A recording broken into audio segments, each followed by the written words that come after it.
Want to make sure I play by the rules. Does this microphone make me look fat? If so, I'll change. All right, I'll get situated here. What's the time frame? Like, we start and we finish, what's... So we got 10 minutes? All right. All right, any questions? That's it. So it's about 6:15 now, then. Okay, very good, very good. What's that? Yeah, we'll be here till midnight. We will shovel the snow in the parking lot. All right, many of you I know I've met before. Some of you I think I have not met before. But my name is Peter Kanetis. My wife Carol is sitting right there, and we've been friends with a lot of you for goodness, 2 years? 3 years? How much? 3 years. And it's been great having relationships with you guys and getting to know you guys more and more. And I think the last time we hung out was at the Chinese restaurant, if I recall correctly. Should I move this microphone in front of me in case I turn my head this way? Is that the best? Technical difficulty.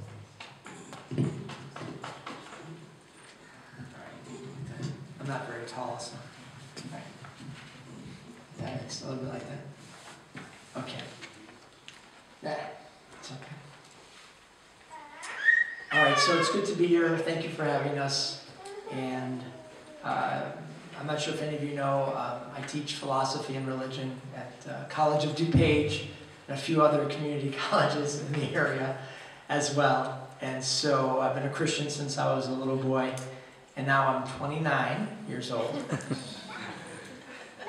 No, that's a lie. I'm much older than that, but I've been a Christian for a long time. And maybe some of you are like me in terms of you have questions. You ponder, you think about, or you have friends who have different beliefs. And sometimes we wonder, is what I believe, is it really real? Am I wishing upon a star? And sometimes we don't like to say these things out loud even. Like, what if I am wrong? What if what I've given my life to, what I'm betting my eternity on, is not really true? I don't know about you, but I've been a Christian, like I said, for over 30 years. And those will still creep into my mind, sometimes at the most unexpected moment. So that's one reason why I'm a big fan, or what's been a big blessing to me, is an area of theology called Christian apologetics. Apologetics, it's an old Greek word. It just means to give a reason or a defense. And so here's the thing. We may never be one of those people who wrestle with doubts. We may never be one of those people who says, you know, is this true what I'm believing? There are some people I know who don't wrestle with doubts as much as others. So tonight might be, well, there's two purposes for tonight. Tonight will be to answer questions that we have.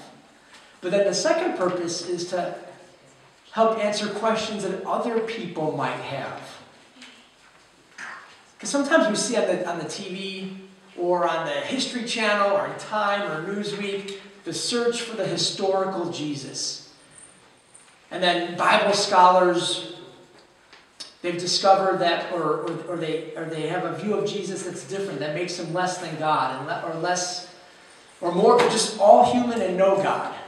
Or the Bible is not true, or the Jesus that we read about in the New Testament, he's the Jesus of faith, but he's not the real historical Jesus. We might hear stuff like that from the news, from magazines, even from New Testament scholars. Did you guys know that at most universities that have New Testament scholars, they're not Christians? But they know the New Testament backwards and forwards. And I have a quote in a slide from one of them. One guy's name is Bart Ehrman. He's at University of North Carolina. Wonderful Bible scholar. I mean, this guy knows the New Testament backwards and forwards. He actually lost his faith the more he studied the Bible. But what's interesting is the man he studied under, Bruce Metzger, became a stronger Christian when he studied the evidence. So all that to say is, anything I say tonight, First of all, we can't cover every topic, everything in one night, or even in 2 nights. Is this are we doing February as well?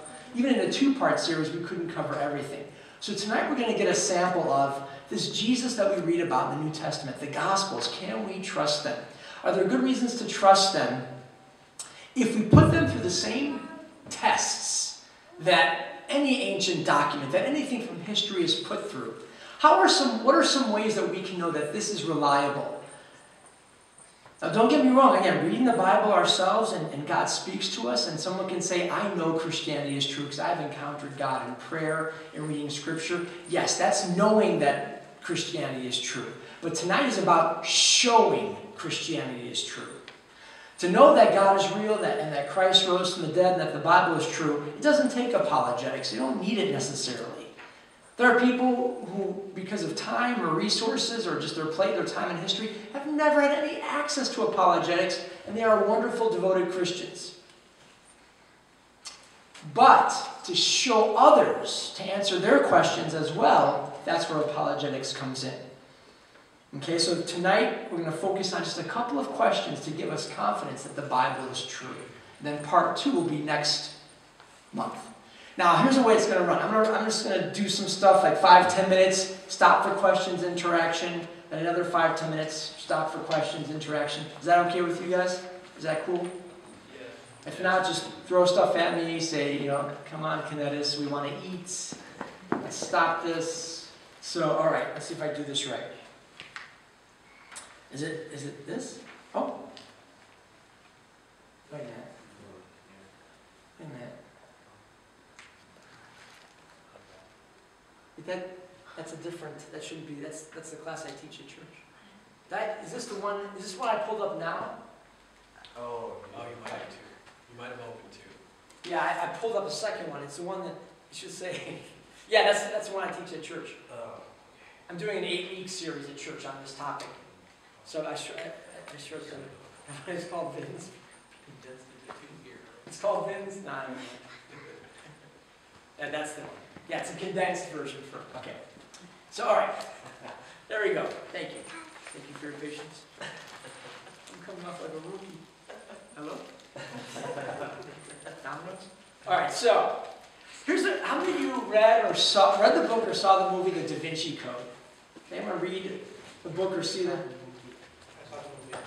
Yeah, now that had a big impact on people in many ways, and what was cool was Christian scholars did a great job responding to it. But if no one knows about the history of the Bible or has done some research on it, they can read something from the Da Vinci Code. And I read the book and saw the movie. I actually thought the book was very well written in terms of like a page turner. Okay, but then there's like 20, 30 pages where I was like, no, people are going to think this is true. And here's a quote from the Da Vinci Code. Okay. The Bible did not arrive by facts from heaven. The Bible is the product of man, my dear, not of God. The Bible did not fall magically from the clouds. Man created it as a historical record of tumultuous times, and it has evolved through countless translations, additions, and revisions. History has never had a definitive version of the book. And in the book, that's Sir Lee Teabing, one of the main characters. He's a historian talking to Sophie, I think that's her name, who is another one of the main characters. She's a detective, if I'm not mistaken. And whether it's coming from the Da Vinci Code or just even popular culture, just talking to people, I hear this in my classes from students. I don't let them know I'm a Christian in class. I don't give my views in class. I just let them guess. But I'll hear that over and over again. Oh, the Bible has been translated or it's been changed so many times. And then I just gently ask questions like, well, what would be an example of that? I ask them that question. They're like, well, that's what I heard. So it's out there. Now, don't get me wrong. Anything I say tonight, there are scholars, New Testament scholars, who write books to show that the New Testament's not reliable. But then there are many scholars who write books to show that the New Testament is reliable. So there's arguments offered on both sides. You know what, though? That's just life. In other words, no matter what view we have about anything in religion or any topic anywhere, we can always find people to argue other viewpoints. I think playing sports on artificial turf is better for your knees than natural grass. I think natural grass is better for your knees than artificial turf. And you can read articles and books on both sides of that issue. Okay? Cubs or Sox, Coke or Pepsi. And so people can argue, and I don't want to bring up those debates right now, though Coke is better. And so, just know that we're going to just embroil on some of the issues that go into this debate. And let's take on this topic right here to see this quote. Is there any there? Is Dan Brown right? Though it was a fiction novel, does the historical claims he makes, do they bear out when we check the facts, okay? So for starters, why does this question even matter? Like, can we trust the Gospels? I've talked a little bit about this already, but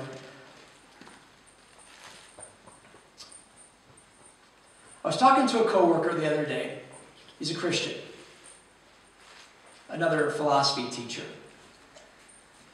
who doubts many of the Old Testament events actually happened. The Old Testament.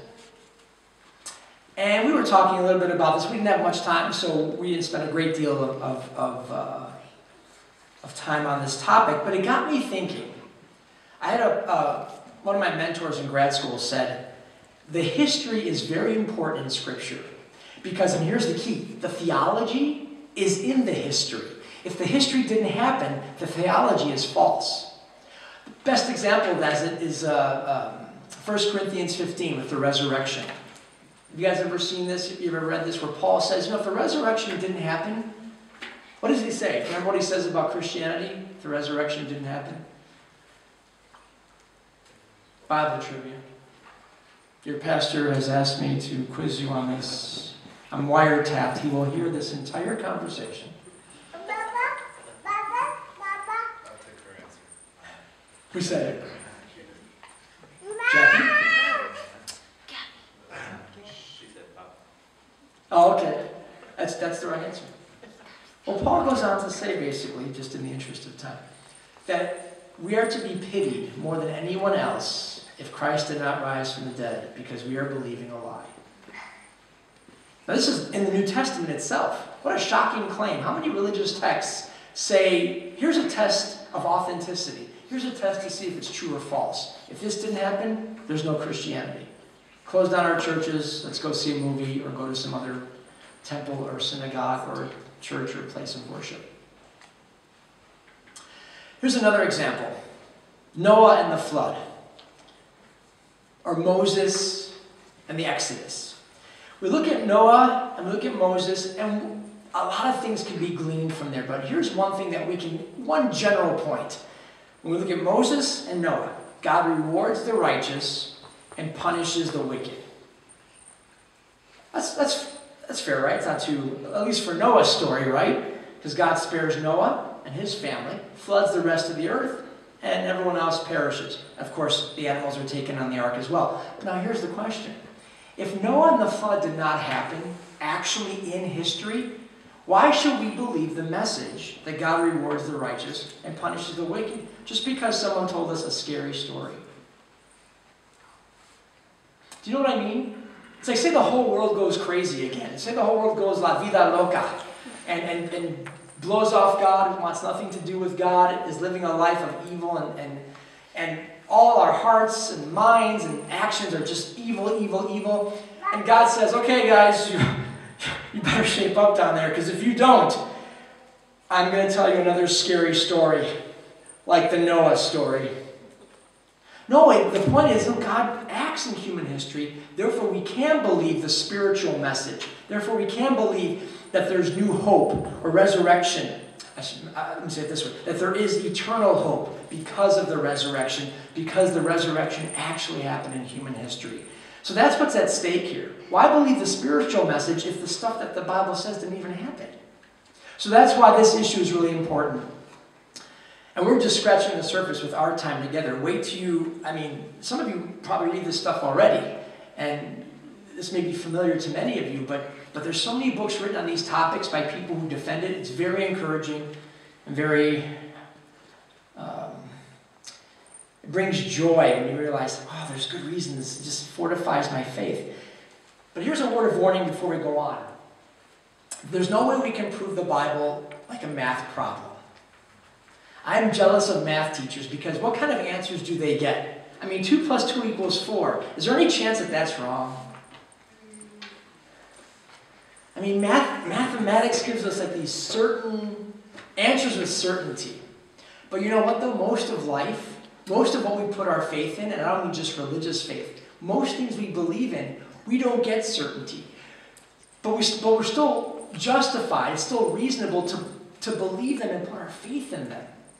In other words, there's nothing that, no book you can read, no scholar you can talk to, or person you can listen to that's going to prove it with 100% certainty. But now here's the little trick.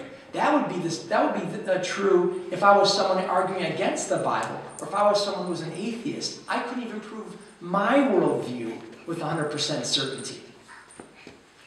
So what we'll get is a high degree of probability. And this is a very important point because people always say this, okay, your religion's true, prove it. And they're always asking for mathematical certainty. But very few things in life can we prove like that. How many of you have ever flown on an airplane? Okay, most of us, okay. When you stepped out on that airplane, was there 100% certainty that it wasn't going to go down into the ocean? No.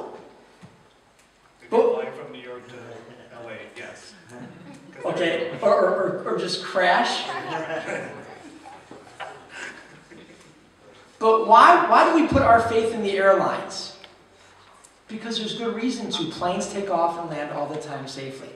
Ever eat at a restaurant or buy coffee from Starbucks or Dunkin' Donuts or someplace?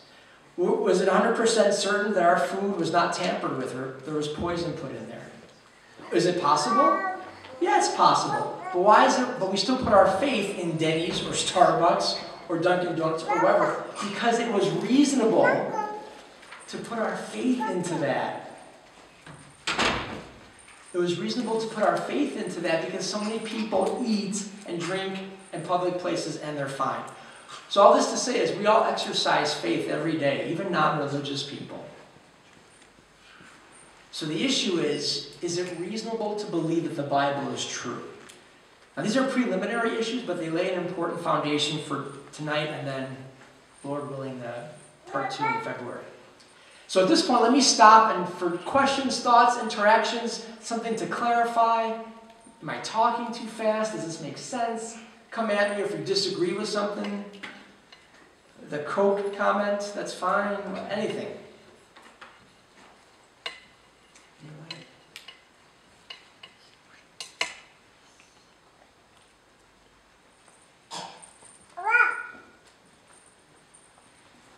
Are you sure? Don't be shy.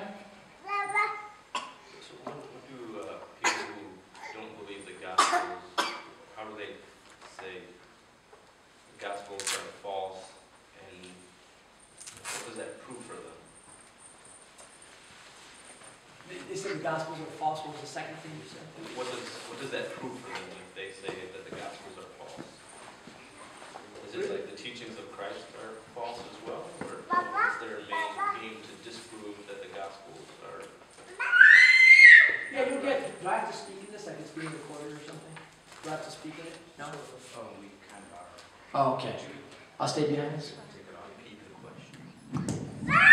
I'll walk around like a lounge singer. Hey.